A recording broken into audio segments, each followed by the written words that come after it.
Leo. Welcome to Pandora Astrology's monthly horoscope for December of 2021.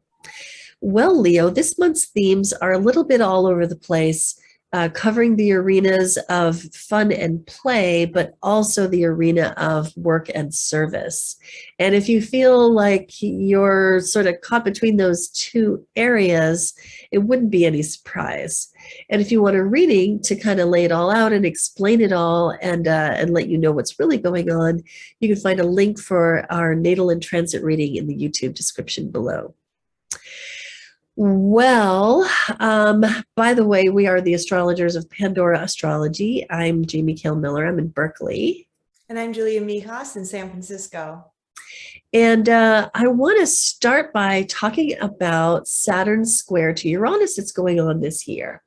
So Saturn is traveling along through your seventh house of relationship, of partnership. It's on a 3-year journey to bring you possibly some tough lessons in that arena and to really press you to take more responsibility for how your relationships go. And if you do take on that responsibility, you can find that your relationships grow a lot better and that you grow in your skill in handling relationships. Now, meanwhile, Uranus is traveling through your 10th house of career.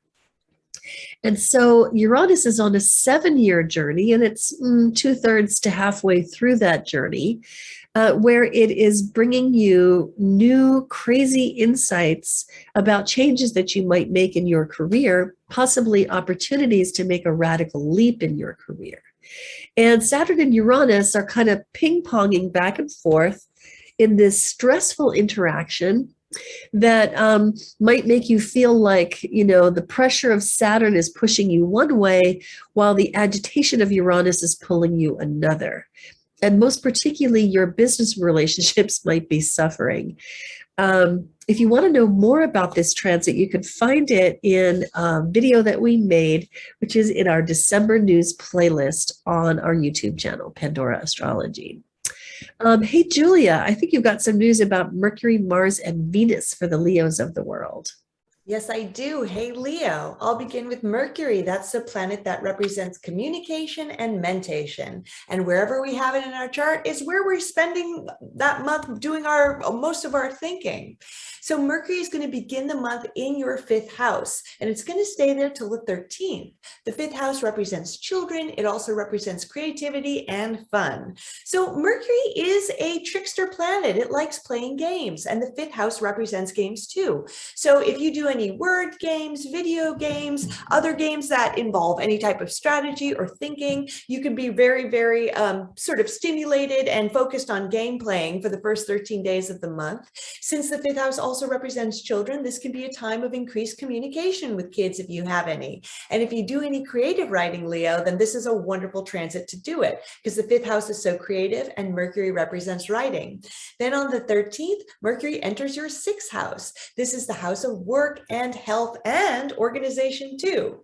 So with Mercury in this house, it can be a wonderful time to just kind of organize anything that sort of needs it in your life, whether that's a hard drive or a Tupperware drawer. Mercury in the 6th can really give you that boost to kind of get things all right and ready. This is also a health house too, so you could be spending a lot of time thinking, strategizing, planning around your health. Maybe you're researching different doctors or trying different things out. And the 6th house is a work house, so if you do anything Mercury related at your work, such as writing, teaching, if you do a lot of talking or anything that has to do with travel, then this can be a fruitful period. Then Mars, the planet of action and activity, begins the month in your 4th house of family and home.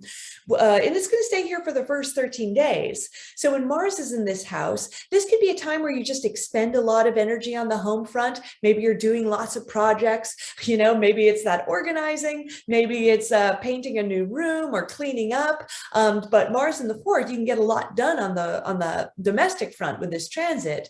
Now, the challenges of the transit is that Mars is a bit conflict prone. And in the 4th house, this can be a time of butting heads with people you live with, or maybe even family members too.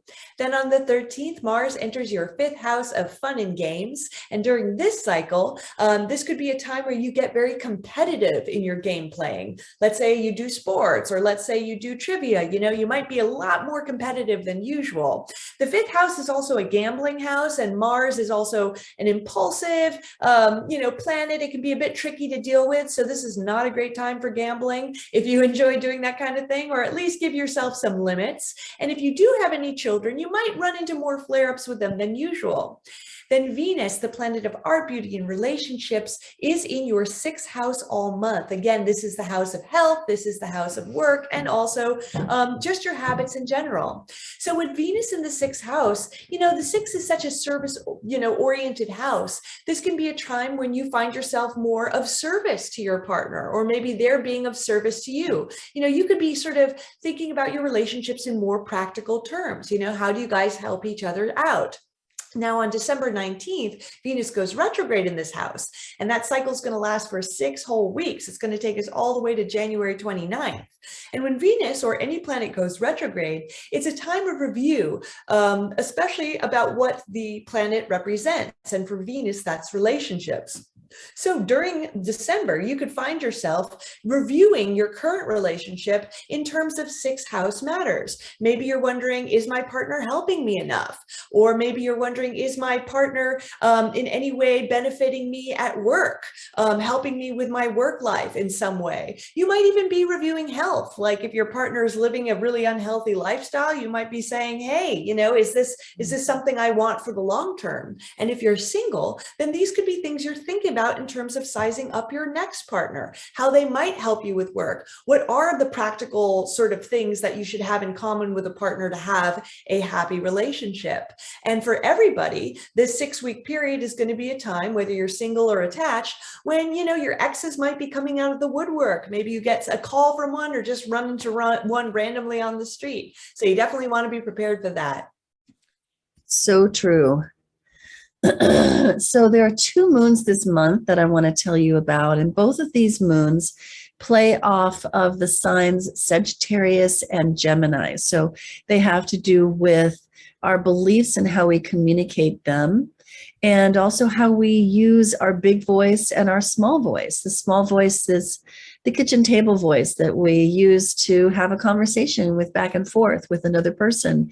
The big voice is our broadcasting voice, where we spout our ideas and our opinions. It's more of a lecturing voice, if you will. And so these moons are taken up with that. The first one is an eclipse. It happens on December 3rd. These two, the sun and the moon, gather together here in your 5th house, which, as we've been saying, is a house of creativity and self-expression. It's a house of fun and games, vacations and entertainment. And so now this is an eclipse, and an eclipse is an occasion when you kind of have to look at your own shadow, whether you want to or not. And a solar eclipse, as different from a lunar eclipse, a solar eclipse is more behavioral. It's more about the actions that you take. So during this eclipse, which is a pretty complicated moon, you'll find that a lot of stuff has come up for you about things that you believe, that you may try to persuade other people of, deeply held beliefs and opinions that you may have, and how you might communicate them to other people. And the 5th house, it's a house of self-discovery and identity. It's ruled by the sun.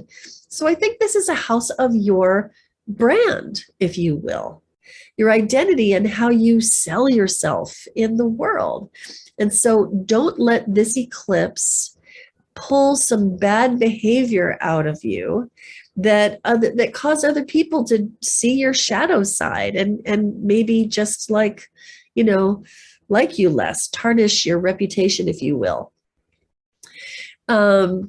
So that's definitely a risk during this first moon. The second moon is a lot easier, and it comes up about 2 weeks later. That's normal for moons. They fall at about a 2-week interval. This one is happening on the 18th. And this one we've called Broadened Minds Gain Bigger Hearts. It's easier to be broad-minded, open-minded, to communicate what you believe, to engage in a real conversation with somebody else about what they believe, even if it's very different from what you believe, and to show some tolerance and some sympathy for the other guy and that other set of moccasins over there. So the last thing I want to leave you with is the seasons. Now, we have been in Sagittarius season for most of the month. The sun traveling through Sagittarius through your fifth house. And this is what I mentioned at the beginning when I said that you may feel like some of the emphasis this month is on fun and play, and that it all eventually lands in the sixth house here in the arena of work and service. So there's a sort of a general flow in that direction over the course of the month. It starts out being about fun, and it ends up being about work. So, and this happens pretty strongly with the seasonal change when we have the solstice and the sun hops out of your fifth house and into the sixth house, which for you is the sign of Capricorn. So this is definitely a house of hard work, and the sun tells us a great place to put your attention, because the sun the sun teaches us about how your attention is like the life-giving force of sunlight. Wherever you shine your good attention, things can grow. So when you bring your attention away from play and put it on to work, you will find that you can grow things there and make them bigger. And so, getting more organized during this Capricorn season, which lasts into next month, getting more organized, putting some good systems into place, getting some high quality work done. This is what to do in Capricorn season. Well, Leo, hope you enjoyed this horoscope that we made for you. You can find it on our website, pandoraastrology.com, where you can find your other horoscope. If Leo is your sun sign, you can find your rising sign horoscope there. And also on our website, you'll find the monthly forecast, and you can find out more about that Saturn square Uranus and also this month's moons and Venus retrograde too. And you could get a reading or take a class. And until next time, we'll see you around the cosmos. Bye. Bye-bye.